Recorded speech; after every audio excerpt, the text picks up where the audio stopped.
It's time for the Wrestling Observer Extra. One more time for old time's sake. With Dave Meltzer, right here on The Law, live audio wrestling. And let's go. We're now smoking with the best. Welcome back. It is The Law, live audio wrestling. Okay, it's 12:30. We're going to Meltzer here now. Everything is all over. It's jumbled a bit. Yep. We're doing 2.5 hours tonight, though. We're going to go till 2 a.m. for you because it's been, well, Dave, it's been a big weekend this weekend. A few things to watch for you. Oh man, I am so tired. Yes. Yeah. I'm tired, and this was not a good week for me. So yeah. Yeah, tired, and I'm sure this show is what really made you tired. Yeah. Because an unnecessary length of time was spent on SummerSlam. I would agree that the show was way too long for everyone. I don't know that you really need more than, with a pre-show and everything, that you don't need more than 3.5 hours of wrestling time on these shows. Exactly. And this was, what, five and a half? Yeah, 6 It was a almost. 6-hour show. Went 5 till 11 tonight. Yeah. That includes the pre-show, but it's long. And you could tell how it affected the crowd. Look at the crowd. They were hot for a couple of matches, but I think a lot of them were by the end, were just burned out because the show was so long. Yeah, I think so. I think, and there was something missing too. Mm-hmm. Obviously the Cena match was fantastic. But everything else, there was a lot of good wrestling, and there wasn't really much bad. But it felt like there was a lot of just kind of, it was there. Yeah. Like, I don't know. It wasn't. There was no spark to a lot of it. Dave, we just had a caller call in. A couple people tonight have called in that from Brooklyn. They've had the chance to go to both NXT as well as SummerSlam. And the consensus is that NXT in Brooklyn feels like their WrestleMania. And I brought up the point of how it's only number 2. They're drawing on the history of number 1. It's fresh, it's new. But along with that, if you look at the work WWE put into entrances last night and how every match was choreographed, everything seemed special last night. And I'd say maybe aside from the Cena match tonight, nothing seemed special. I would agree with that assessment. It felt, but the thing is, the crowd was really hot for the NXT.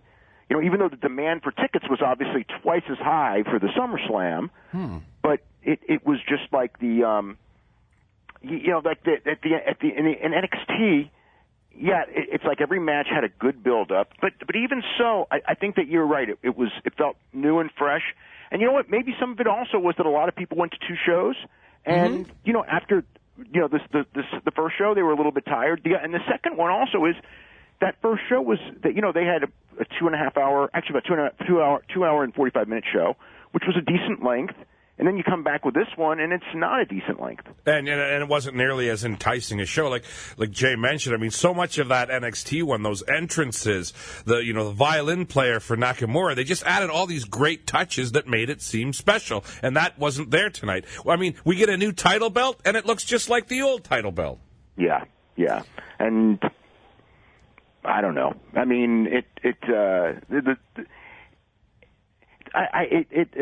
far as like the title belt win, I don't know that the name is that big of a deal, but at the same time, people didn't like the name. You could really tell they were chanting it. Yes. Yes. Also, we're more so discussing the design. Yeah. With the release tonight of that design. Boring. And it being basically a replica of what we already have, except in the color of red, the fans were chanting, they wanted a new title bout. Yeah. Just very poor choice. Okay, Dave, let's skip right to the end. Yeah. What was the plan? Did it go right or go wrong? I've been trying to find out.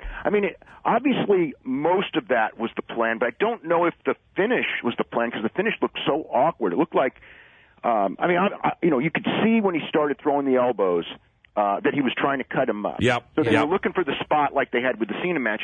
And, that's really dangerous when you talk about – the thing that's weird is like you ban chair shots to the head, but you did this, which is, the same exact thing as a really nasty chair shot to the head. Yeah, I would say even worse, the way that Brock was laying in those forearms. And Randy Orton, the guy that's had concussion issues in the past.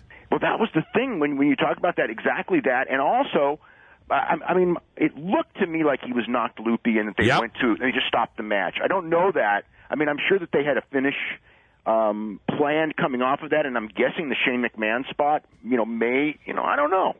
I don't know what it was, but there was that awkward period where you had the doctors there. Brock did keep going back at him, which I thought was weird if he was really hurt, but he was very soft with him when he went back. But if the guy's knocked out, I don't know that you'd want to go near him. And I mean, obviously the idea was to bust him open. I was surprised that WWE would allow that kind of blood, because they seem to be, pretty cautious about those things nowadays. Well, I think that they wanted blood. Obviously, they wanted blood because you wouldn't have that if you didn't want blood. But I'm sure they didn't want that much blood. Mm-hmm. But when you're doing that, it's like you never know what you're going to get. But that much blood was a negative, especially with the type of product that they, try to be. But I was just more worried about, was Randy Orton really knocked out? And if he was, that was, I don't want to say reckless, but it's like, when you're trying to get hard way blood, I don't know. I mean, there is a history in wrestling of getting hard way blood and sometimes a lot when you do the elbows, you can cut the guy open without hurting him bad. But I don't know that was the case in this instance. Certainly didn't look like it. When you're dealing with someone like Brock Lesnar, who's already known to be, quite rough, brutal, yeah, coming off a stint in the UFC where he's fighting for real. Okay, Dave, we came up with this question earlier, or John and Mouth and I were discussing it. So you ban blading. You don't want blades out, but instead you go to blood this way. This is a lot safer than this. Yes, this is what we were talking about. That's why there was blading, because this stuff. Because in the early days, I mean, they tried to dig your elbows or forearms into it to get hard way blood, or punch a guy in the eyebrow, which was one of the things that they would do. Like in a real fight. And obviously that stuff is really dangerous. And the blading, which is gross, in a lot of ways. I mean, especially today when you think about it, and also with the, possible spread of diseases and everything, it's still way safer than what we saw. So, yeah, if you're going to have blood, if you're not going to do stage blood, and you're only going to do it once or twice a year, I know that it's hard, though, to justify blading now for insurance reasons and things like that. But when you're going for this the way they went for this, that's a pretty scary thing. Yeah, absolutely. Now, coming out of this, Dave, obviously this looks to me like these two are going to continue with this feud, but our next two pay-per-views are brand-specific. So do you think they hold this off to Survivor Series, or do you think they I think longer than that. Really? I think maybe Rumble. Really? If they even go, I don't know if they even go back to it. Because my gut was it was a one and done, and then, and this was just a way to, kind of shock people, but I don't know. I guess you could say that because of this, Randy Orton's going to be looking for revenge, and you should change your storylines when he comes back. I mean, you call an audible. I don't think you can do what you did tonight and just ignore it and not go back to it. I think that's ridiculous. Well, if you're Randy Orton, how could you, right? Yeah. Yeah. There's a few reports out, obviously kayfabe reports of a Brock and a suspension. Is this a way of taking him off television because his dates are running low? Yes. Okay, yes. So he's out for how long? I expected a suspension coming out of this, yeah. Right, okay. So a fake kayfabe suspension. Right. When do you foresee Brock being back? Or is he done for the year?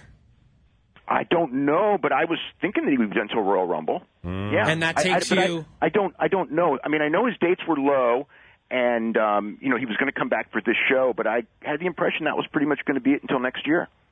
Looking at other people that are big question marks around them, we're getting a lot of reports about Sasha Banks dropping the title tonight, being pulled from shows for what looks to be around the 30-day mark. Right. What do we know about this? I don't know, other than the obvious speculation. Mm-hmm. If we hear something in the next 2 days, it could be an injury. It could be something else. I don't want to, start... I mean, the 30 days, obviously, everybody is jumping to that thing, and I don't know that it's wrong, but it's, Well, put it this way. When she won the title, what I can tell you is when she won the title, the plan was not for her to lose the title right now. Right. Mm-hmm. So that something did change, and it probably changed in the last couple of days. So that much I know. Whether it's an injury or whether it was something else, that I don't know yet. I mean, we'll know in a day or two. Yeah. Maybe even by the morning. Because if it's a suspension, they will announce it, right? If it's a suspension, they'll announce it, either tomorrow or if she's at TV. On Monday, they'll announce it Tuesday, yeah. Right. Okay, so what's going on here at WWE? Because this week we have seen a rash of suspensions. We have Del Rio, Paige, and Eva Marie. Before we look at them individually, has there been some sort of change or intensifying of the WWE Wellness Testing? Nothing that I've heard, and obviously you can, it's when you go from 2012 to 2015 with virtually none, and then you have like 3 at least in 1 week. Something's different. Obviously, something's changed, and I don't know if it's. I don't buy the coincidence aspect. It may be because of what happened with Brock, and they couldn't suspend Brock. That they figured they needed something to prove that their testing is real. It's hard to say. It's just. How do you have that? How do you go years with almost nothing, and then all of a sudden have a week like this? It's just very, we're all coming to the same conclusion, but what the exact answer is, I don't know.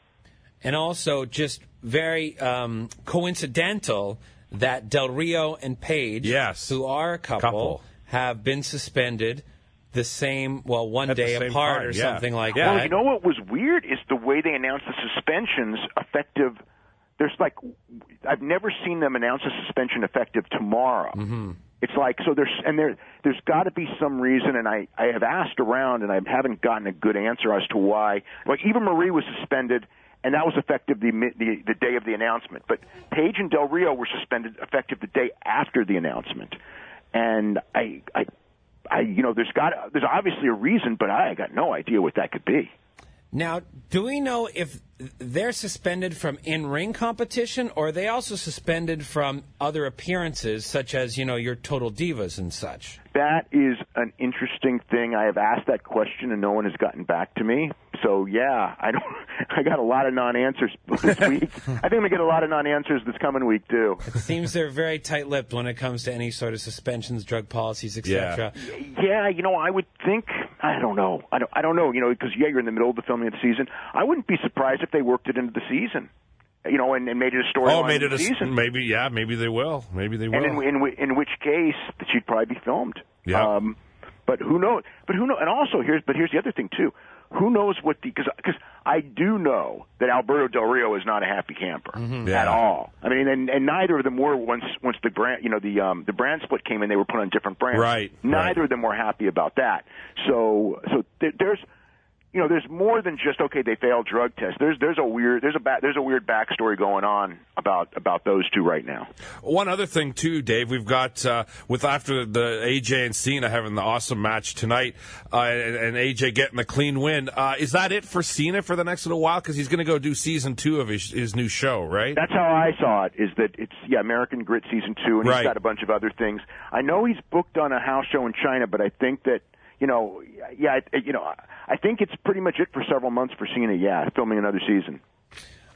Dave, I think we actually got to say goodbye. Yeah, as short as that seemed, we're in the bottom of the hour here, and we got to go to a break. But thank you very much for chatting with us. And observer-wise, you've got a lot. You've got a lot to do. I got a lot of stuff for this weekend. Yeah, no kidding. Yeah. So coverage of everything that happened on the weekend is in the Observer, and WrestlingObserver.com is where to find it online. Correct? Correct. Love it. All right, Dave, we'll talk to you next week. Yeah, thanks, Dave. Back to your regular time slot. Okay, have a great week. You too. Dave Meltzer, WrestlingObserver.com.